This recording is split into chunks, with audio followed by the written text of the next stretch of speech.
Because of the bizarre way the UK property sales process works, we had no idea when we'd move in. We had already paid for September's rent, so when the exchange contract happened on 28th of August, we thought, cool, surely that's enough time for us to get all our walls painted before we move in.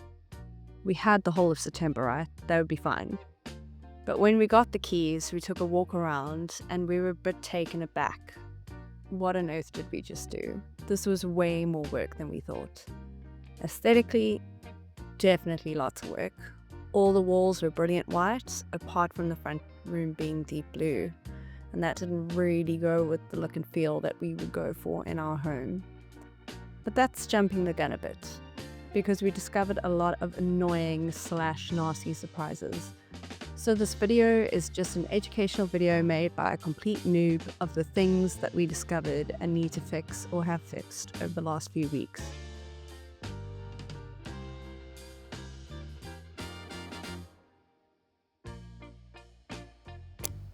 We could not get our brand new king mattress up the stairs, and I think that this is something that English people probably deal with all the time. We had removed the door, but then realized the door frame had to be removed too, and then replastered. It's now back to how it would have originally been when the house was built. Plus, our boulder made the top bit at an angle, and without that, our mattress probably would not have fitted. Big plans. It's not going to be white. White is awful. That light is going to go. Actually, Neil, we should probably do like a wall light and have that not. That's so horrible. The placement of this light just didn't make sense. It was also broken. It's not the nicest style either. So here we have it chased down to be a wall sconce. So that's what it will be. Just some progress of me priming this room. It's driving me a little bit nuts because it's so white, but we're getting there. There is just some staining over here. I've bought some stain blocker primer. So we'll get that done. The plasterer had informed me that it was because the gutter was leaking or blocked or causing damp, and he was 100% right. Turns out the drain has actually collapsed and failed, so that's a whole other thing that needs fixing. And by the way, I paid for a survey. The surveyor did not pick up any damp. The radiator was too large for us to have our couch against the wall, and it drove me absolutely bananas. We changed that.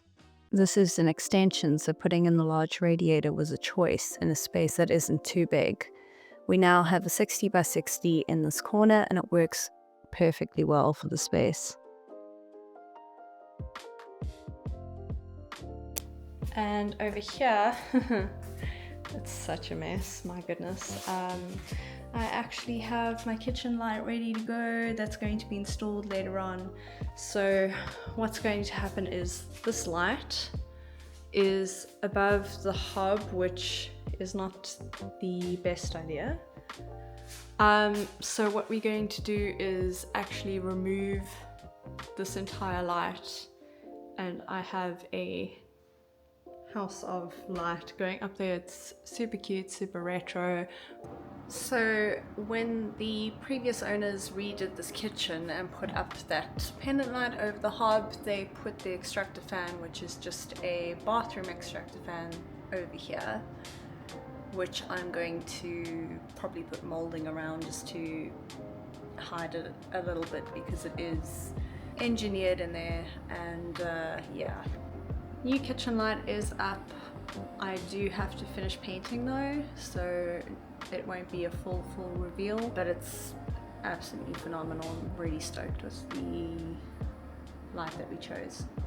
And we have a dehumidifier in this room to combat the humidity, which is definitely made worse when we are cooking, obviously.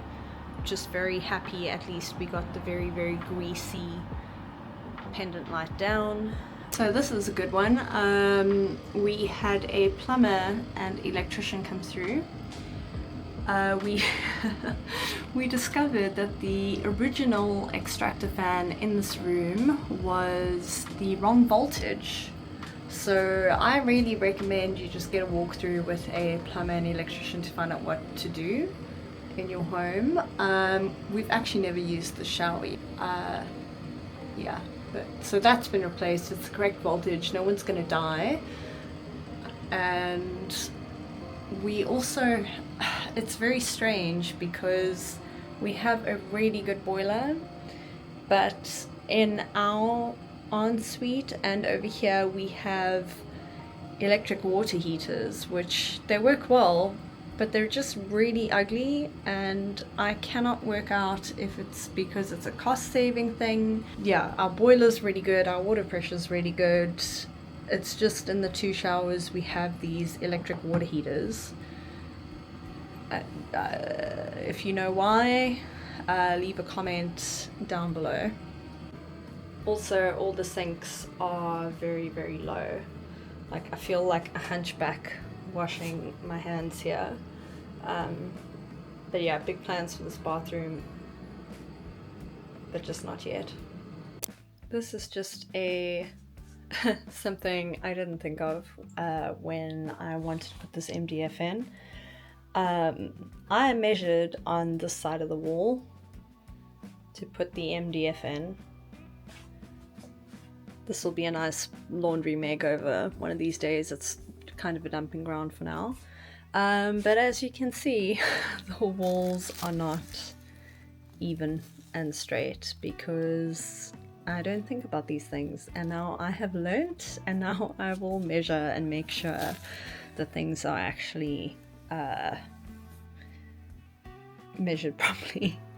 Because I had measured this wall.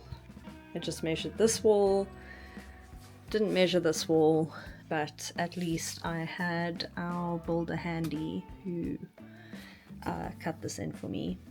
So yeah, note how this looks here and how this looks here. It was meant to be. So this is a pretty hectic one. So the bath is on wooden blocks and not actually fitted in, and it moves, so you have to be very, very careful with it. So I know that there were some comments about how nice the bathroom is. We also thought so, and then we discovered that, and it's quite gross because stuff gets under there. You can see one of the wooden blocks has shifted, and yeah, we really just want to change this whole bathroom. This bath is completely oversized for the space, and also never put a freestanding bath next to the wall like that, because also cleaning and then water will drip on the other side from, you know, the hand-holdy spray goodie. Yeah, it's just not ideal. Again, this water heater, not sure what the purpose is for it, but it's here. Also, they painted in between with blue, which we are trying desperately to remove. So, we have our bed. This is the guest bed in this room. It's a bit of a mess for several reasons. We have been sleeping up here because I'm busy painting our bedroom. But this is also Benson's room, and Penny sleeps under the bed. This blind is kept shut all the time because putting a giant picture window in a area which is in close proximity to everyone else, it's not exactly the best idea. I think it's nice in theory, but we also have no cross ventilation, so that is the only window that we can open without the cats getting out. There's one in the bathroom. Velux or Velux or whatever you guys like to call it. I watch The Block, so I call it a Velux. We can open that. Hey, Peony. Oh. Little sweet babies. So this is their bedroom. You cannot open that window. There is no real ventilation, and as you know, a loft bedroom gets quite warm, which is why the cats are here. We do have a fan. However, a possible air conditioner might be the solve. If you guys remember, there was actually a Murphy bed coming out of here, which is why the floor looks the way it does. We actually had to rip up the floor to get the Murphy bed out.